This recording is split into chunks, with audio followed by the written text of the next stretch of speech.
ஈரானை 36 ஆண்டுகள் ஆட்சி செய்த உச்ச தலைவர் அயதுல்லா அலி கமேனி கடந்த பிப்ரவரி 28இல் அமெரிக்கா இஸ்ரேல் தாக்குதலில் கொல்லப்பட்டார்.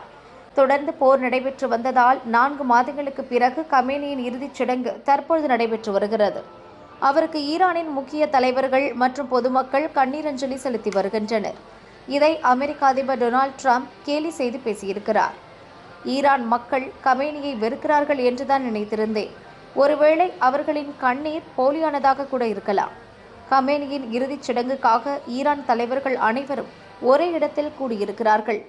நாங்கள் நினைத்தால் ஒரே ஷாட்டில் அவர்கள் அனைவரையும் காலி செய்துவிட முடியும். ஆனால் அதை நாங்கள் செய்யப்போவது இல்லை.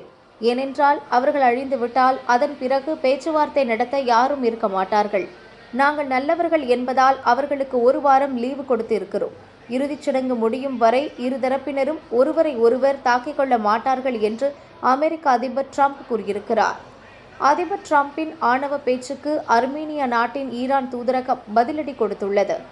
மனிதர்களைத்தான் உங்களால் கொல்ல முடியும், கொள்கைகளை கொல்ல முடியாது. கமேனியை கொன்றுவிட்டதாக நீங்கள் நினைக்கலாம். உண்மையில் ஒரு நறுமண பாட்டிலை உடைத்திருக்கிறீர்கள். அதன் வாசம் எல்லா இடங்களிலும் பரவ தொடங்கியுள்ளது. ஈரான் மக்களின் துக்கத்தை உங்களால் புரிந்து கொள்ள முடியாது. ஏனென்றால் அமெரிக்காவுக்கென சொந்தமான நாகரிகம், வரலாறு, மானம் எதுவும் கிடையாது என்று ஈரான் தூதரகம் தெரிவித்துள்ளது.